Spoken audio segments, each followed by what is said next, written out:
எது கிஸ் கேட்டிங்களா? இல்லை எனக்கு புரியல. என்னடா பேசிக்கிறீங்க? ஆதிரியும் எப்ஜிஎமும் தோண்ட தோண்ட வெறும் குப்பையாக இருக்குதே. ஆதிரி எப்ஜி கிட்ட கிஸ் கேட்டாங்களாமா, அதே மாதிரி எப்ஜியும் ஆதிரிக்கு கிஸ் கொடுத்துருக்காராமா. அதாவது ஸ்கின் டு ஸ்கின் கிஸ் கிடையாதாம். அது நம்ம அரோரா வந்து அங்கே ஒரு முட்டு கொடுக்குறாங்க. அவன் என்ன உங்ககிட்ட ஸ்கின் டு ஸ்கின் கிஸ்ஸாக கேட்டா? ஃப்ளையிங் கிஸ் தானே கேட்டா? ஓ, ஃப்ளையிங் கிஸ் கொடுத்துக்கலாமா? பாய் ஃப்ரெண்ட் அதை வந்து ஒன்றுமே நினைக்க மாட்டாராமா. பாய் ஃப்ரெண்ட் வந்து அதை ஈஸியாக எடுத்துப்பாராமா. அப்படி ஒரு மானங்கட்ட பாய் ஃப்ரெண்டை நான் பார்க்கணும்டா. எப்பா, இந்த உலகத்துக்கு அவனை அறிமுகப்படுத்தணும்டா, ஆதிரியுடைய பாய் ஃப்ரெண்டை. இது ஒரு பக்கம் இருக்க, நம்ம சேச்சி இருக்காங்க இல்லையா, சேச்சி. எப்பா சேச்சி, நீ யாருமா? நீ இப்படி மாறி மாறி அந்நியனாகவும் அம்பியாகவும் மாறி மாறி மாறி மாறி மாறி வந்து ஒரு விஷயத்த பண்ணிகிட்டு இருக்கீங்க. இதெல்லாம் கொஞ்சமாச்சும் நல்லா இருக்குதா? வெளியில இருந்து நிறைய விஷயங்களை சேச்சி பார்த்துட்டு வந்திருக்கீங்க. அந்த விஷயங்கள்லாம் இங்கெல்லாம் நீங்கள் சொல்கிறீங்க, நிறைய இடங்களை சொல்கிறீங்க. ஆனால் ஒவ்வொருத்தருக்கிட்டையும் ஒவ்வொன்றும் சொல்கிறீங்களே, அங்கே தான் நீங்கள் மாட்டிக்கிறீங்க. ஏற்கனவே திவ்யா உங்ககிட்ட பேசுறது இல்லைன்ற ஒரே காரணத்துக்காகவும் பிரஜன் திவ்யாவுக்கு அதிகமான இம்பார்ட்டன்ஸ் கொடுத்துட்டாரு அப்படின்னு நீங்கள் உங்களுடைய சொந்த கணவனையே தப்பாக ப்ரொஜெக்ட் பண்ணதுனாலையும் திவ்யா மேலே ஒரு வன்மத்தில் திரியிறீங்க. அதாவது சாத்தான் பார்வதி அப்படிங்கிற ஒரு பீடை சாத்தான் ஓதிய வேதத்தை நம்பி இவ தான் காரணம் பிரஜன் போனதுக்குன்னு சொல்லி சம்மந்தமே இல்லாமல் ஒரு வெறுப்பை வந்து அங்கே கொட்டிக்கிட்டு இருக்கீங்க. அதை ஆல்ரெடி நம்ம பேசியிருக்கோம் இல்லையா? நேற்றுலாம் மேடம் வந்து நீ பேசிக்கோ பாரு, மண்டையை உடைச்சிரு அப்படின்றாங்க. நீங்கள் மண்டையை உடைச்சிருனோடனே அவன் மண்டையை உடைச்சிருவாளா? ஏன் பார்வதிக்கு மட்டும்தான் கை இருக்கா, மற்றவங்க கையினா புளியங்கா பறிக்குமா? ஓகே, அது வந்து ஒரு டுபா குர்ஸ், ரெண்டுமே டம்மி பீஸுங்க, ரெண்டும் பேசிகிட்டு இருக்குங்க. அது நேற்றுக்காக. இன்னைக்கு என்ன நடக்குதுன்னு பார்த்தீங்கன்னா, பார்வதி கேஸ் இன்னும் வரல, ப்ரோமோ கண்டென்ட் இன்னும் வரவே இல்லை. சரி, இருந்தாலும் ப்ரோமோ கண்டென்ட் அடுத்து நம்ம பேசுவோம். இப்போ கூட பார்த்தீங்கன்னா எப்ஜே வந்து ஆதிரியை கட்டி பிடிச்சிக்கிட்டு விட மாட்டான். இது சொல்கிறதுக்கு ஒன்றும் இல்லை. சரி, ஐயோயோ, இதை பார்த்துட்டு நான் பேச வந்ததை விட்ட பாருங்களேன். சாண்ட்ரா வந்து இந்த எப்ஜே ஆதிரை கேஸுக்கு விக்கல்ஸ் வந்து ஸ்மார்ட்டாக மூவ் பண்ணுறன்ற பேரில் அவங்க ரொம்ப கிளவராக ஒரு விஷயத்தை பண்ணி நம்ம ஜெயிச்சிட்டோம் அப்படிங்கிற ஒரு விஷயம். ஆக்சுவலாக கேஸில் தோற்று அவங்க ஜெயிச்சிட்டாங்களாம், வெளியில் மக்கள்கிட்ட ஜெயிச்சிட்டாங்களாம். விக்கல்ஸ்க்கு இதில் பேர் வந்திருக்குமே தவிர்த்து எப்ஜேவுக்கு இதில் பேரே கிடையாது. அவன் ஒரு பயந்தாங்கோலி, தொடநடுங்கி அப்படின்னு மக்கள் அவனை திட்ட தான் செய்வாங்க. அது வந்து எப்ஜேக்கு வெளில போன பிறகு தெரியும். மேபி இந்த வாரம் போயிடுவார். சாண்ட்ரா அதில் ஒரு வேலையை பார்க்குறாங்க. என்ன பார்க்குறாங்க அப்படின்னா, மாற்றி மாற்றி பேசுறது. விக்கல்ஸ் போயிட்டு சாண்ட்ரா கிட்ட கேட்குறாரு, நீங்கள் வெளியிலேருந்து பார்த்துருக்கீங்க, ஸோ உங்களுக்கு எதாவது தெரியுமா அப்படின்ட்டு கேட்குறாப்புல.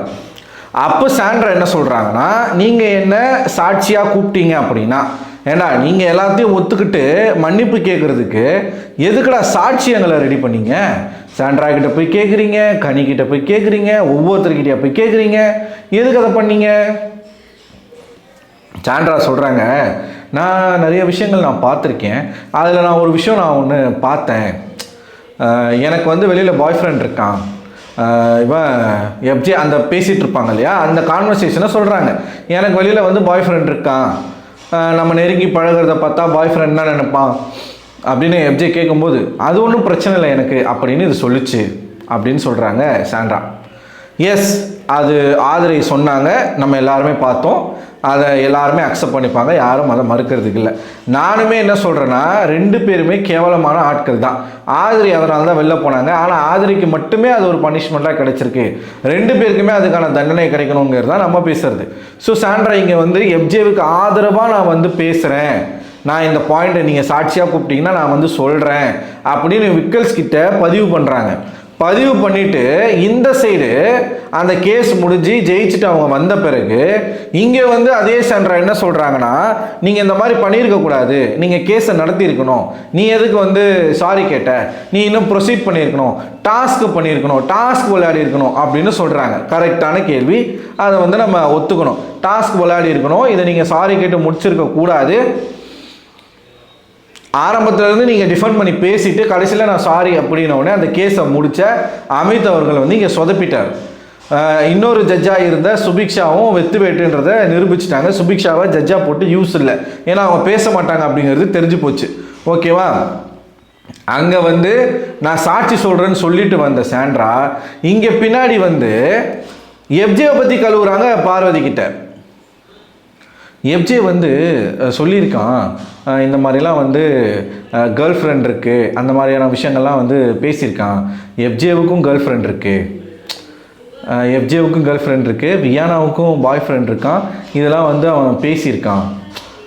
புரியுதுங்களா? அந்த இடத்துல இன்னொரு வார்த்தை என்ன சொல்கிறாங்கன்னா, இவர் வந்து ஆக்சுவலாக இவங்க பார்வதி சொல்கிறாங்க, அவனுக்கு என்னமோ பெருசாக சாதித்த மாதிரி ஒரு ஃபீலில் இருக்கானுங்க, அவனுங்களுக்கு தெரியலை, என்னமோ பெருசாக அச்சீவ் பண்ண மாதிரி நடந்துக்கிறானுங்க அப்படின்னோடனே இவங்க இங்கே என்ன சொல்கிறாங்க, 2K கிட்ஸ் மாதிரி பண்ணுறாப்புல.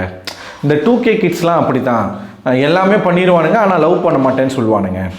லவ்லாம் இல்லை, ஆனால் எல்லாத்தையுமே நான் பண்ணிடுவேன் அப்படின்னு ஒரு ஒரு அலிகேஷன், ஒரு அக்யூசேஷனை, இது வந்து கேரக்டர் அசாசினேஷன் தானே எஃப்ஜே மேலே வைக்கிறாங்க. நான் என்ன கேட்குறேன், இங்கே நீங்கள் சொல்கிறீங்க 2K கிட்ஸ் மாதிரி, 2K கிட்ஸ் வந்து இப்படி தான் வந்து ரிலேஷன்ஷிப்குள்ளே வரமாட்டானுங்க, ஆனால் அதுக்கு முன்னாடி எல்லாத்தையும் பண்ணிடுவானுங்க, அந்த மாதிரி தான் எஃப்ஜேவும் அப்படின்னு இதே சொல்லக்கூடிய இந்த வாய் எதுக்காக விக்கல்ஸ் கிட்ட எஃப்ஜேவுக்கு ஆதரவாக நான் வந்து சாட்சி சொல்கிறேன்னு சொன்னீங்க?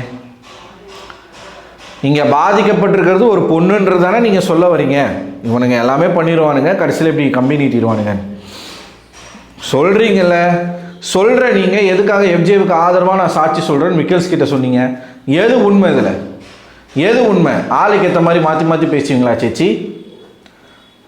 இப்படி அதுவும் என்ன சொல்கிறாங்க, நானா பிரச்சனைலாம் இவங்களுக்கு அட்வைஸ் பண்ணிக்கிட்டு இருக்காங்க. யாருக்கு? பார்வதிக்கு. பார்வதி, நான் உனக்கு கூட சொல்கிறேன், நீ வெளியில் போயிட்டு வந்து யோசித்து முடிவெடு, நீ வந்து எடுத்தங்கொத்தோன்னு பண்ணிடாத, பார்த்துக்கோ, நீ ஒன்ஸ் வந்து இது போயிட்டீங்கன்னா அதுக்கப்புறம் கஷ்டம், அதனால் யோசித்து செட் ஆகுமா எல்லாமே பார்த்து நீ வந்து டிசைட் பண்ணு அப்படின்னு இவகிட்டலாம் நீங்கள் இந்த அட்வைஸை பண்ணணுமா? வெளியில் போன பிறகு இவங்க 2 பேரும் இன்னமும் தன்னுடைய புருஷனுடைய சட்டையை வச்சுக்கிட்டு ஒருத்தவங்க சுத்த முடியுமா? கோர்ட்டுக்குள்ளே போகும்போது எடுத்துகிட்டு போகிறாங்க, அந்த சட்டையை போட்டுட்டு போகிறாங்க. அந்த சட்டையை போட்டு நீங்கள் என்ன கவச குண்டலமா அது போட்டோன்னே உங்களுக்கு எதனா சக்தி வரப்போதா?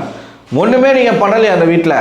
பின்னாடி எல்லார் பின்னாடி வந்து போய் புறணி பேசிக்கிட்டு இருக்கீங்க, அது மட்டும்தானே பண்ணிகிட்டு இருக்கீங்க. அவங்க கிட்ட சொல்கிறாங்க, என்னால் என் புருஷனை ஃப்ரீயாக விட்டுருவேன், நீ யார்கிட்ட வேணால் ஃப்ரெண்டாரு, என்ன வேணால் பண்ணு, நான் ஃப்ரீயாக விட்டுருவேன், அந்த மாதிரி நீ இருப்பியான்னு மட்டும் யோசிச்சுக்கோ. ஏங்க எனக்கு புரியலை, அப்படி ஃப்ரீயாக விட்டுருவேன்னு சொல்கிறீங்க, அதே நீங்கள் தான் வந்து திவ்யா கூட அவன் க்ளோஸாக இருக்கான், என்னை கூட கண்டுக்கல அப்படின்னா அதே வன்மத்தை திவ்யா மேலே காட்டுறீங்க. என்னது இது? இத்தனைக்கு திவ்யா வந்து பிரஜனை ஒரு அண்ணனாகவும் பிரஜன் வந்து திவ்யா ஒரு நல்ல தங்கச்சியாகவும் தான் பார்த்தாங்க.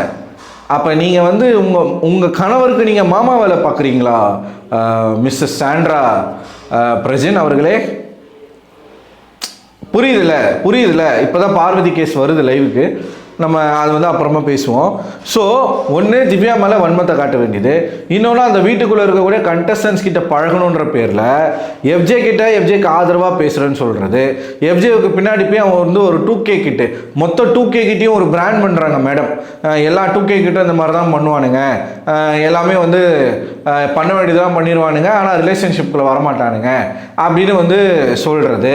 அதுக்கப்புறமா பார்வதிக்கு உட்காந்து அட்வைஸ் பண்ணுறது. அதுக்கப்புறமா என் கணவரை நான் என்ன வேணாலும் பண்ணுங்கன்னு சொல்லி விட்டுருவேன் அப்படின்னு அவர் மேலேயும் ஒரு விஷயத்த போட்டு விடுவது. இந்த வீட்டுக்குள்ளே என்ன பேசுகிறோம், யார்கிட்ட எதை சொல்கிறோம், பார்வதி என்னமோ அப்படியே ஒரு இந்த வார்த்தையை பயன்படுத்தக்கூடாது தான், இருந்தாலும் வேறு வழி இல்லை, என்னமோ கண்ணகி மாதிரியும் நீங்கள் வந்து உட்காந்து அவங்களுக்கு அட்வைஸ் பண்ணிக்கிட்டு இருக்கீங்க. கமருதீன் வந்து எப்படி ஒரு பொம்பளை பொறுக்கியோ அதே மாதிரி ஆம்பளை பொறுக்கி தான் பார்வதிக்கு வெளியில் பாய் ஃப்ரெண்ட் இல்லையா? ஏன் இதெல்லாம் எஃப்ஜே சொன்னதை பார்த்த நீங்கள், வியானா சொன்னதை பார்த்த நீங்கள், ஆதரி சொன்னதை பார்த்த நீங்கள், பார்வதி சொன்னதை பார்க்கலையா? இதே பார்வதி 2ஆம் வாரங்களில் பேசலையா? எனக்கு ஒரு பர்சன் வெளியில் வெயிட் பண்ணிட்டு இருக்காங்க, நான் ஒரு ஹோப் கொடுத்துட்டு தான் வந்திருக்கேன், இவங்க தான் ஹோப் கொடுத்துட்டு வந்திருக்காங்களாம், வெளியில் போய் அது எப்படி கண்டினியூ ஆகுதுன்றதை நான் வெளில போய் டிசைட் பண்ணுவேன்னு இதே வாயில் பார்வதி சொன்னாங்க.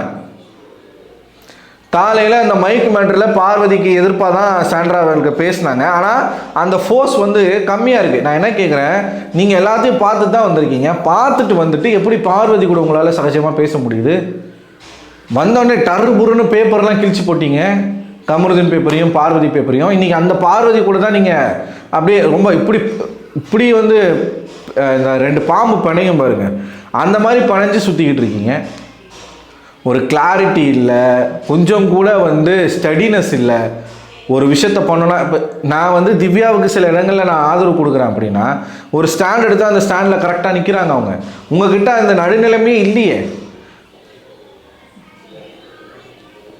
ஸோ சாண்ட்ரா பண்ணுறது பின்னாடி போய் பல இடங்களில் ஒருத்தர்கிட்ட அவங்க மூஞ்சிக்கு நேராக அவங்கள ஆதரித்து பேசுறது, பின்னாடி போயிட்டு அவங்களே வந்து ஒரு மாதிரி லேபிள் பண்ணுறது தப்பு. ஆனால் 2K கிட்ஸ் எல்லாரும் அப்படி சொல்ல முடியாது, இருக்காங்க. இவன் எஃப்ஜே வந்து ரொம்ப மோசம். அவன் வந்து இந்த வீட்டுக்குள்ளே பல பேருக்கு வந்து அந்த ஒரு லேடிஸ் வீக்னஸ் அப்படிங்கிறது இருக்குது. அவர் சீரியஸாக அவர் வந்து பெண்களை வச்சு கேம் ஆடுறாரு, அது உண்மைதான், அதை வந்து மறுக்கிறதுக்கு இடம் இல்லை. ஆனால் அந்த பாயிண்ட்டை சொன்ன நீங்கள் போய் அவனுக்கு நான் ஆதரவாக சாட்சி சொல்கிறேன் அப்படின்னு சொல்கிறது எப்படிங்கிறது அப்போ நீங்கள் சரியில்லைன்னு அர்த்தம். உங்ககிட்ட ஒரு நேர்மை, நியாயம், நீதி இல்லை. You are not a trustee person, honest person நீங்கள் கிடையாது. உங்ககிட்ட உண்மை கிடையாது, உங்ககிட்ட அறம் கிடையாது. அறம்னா என்ன? அவன் இந்த மாதிரி பண்ணுறான்னு உங்களுக்கு தெரிஞ்சா நீங்கள் அவனுக்கு எதிர்ப்பாக தான் போய் ஆதரவாக போய் பேசியிருக்கணும், பேசுகிறேன்னு போய் சொல்லியிருக்கணும். நான் எஃப்ஜேக்கு ஆதரவாக போய் பேசுகிறேன்னு சொன்னேன், நீங்கள் அவனை விமர்சனம் பண்ணுறதுக்கு உங்களுக்கு என்ன ரைட்ஸ் இருக்குது? இல்லை இல்லையா? ஸோ அதை தான் இந்த வீடியோவில் சொல்லணும். ஸோ பார்வதியோடைய கேஸ் வருது, என்ன நடக்குதுன்றதை பார்த்துட்டு அடுத்த ஒரு வீடியோவில் உங்ககிட்ட வந்து சொல்கிறேன். ஸோ நீங்கள் என்ன நினைக்கிறீங்க? உங்களோட கருத்துக்களை மறக்காமல் கமெண்ட் பாக்ஸில் கமெண்ட் பண்ணுங்கள். அடுத்த ஒரு வீடியோவில் உங்களை சந்திக்கிறேன். பாய்.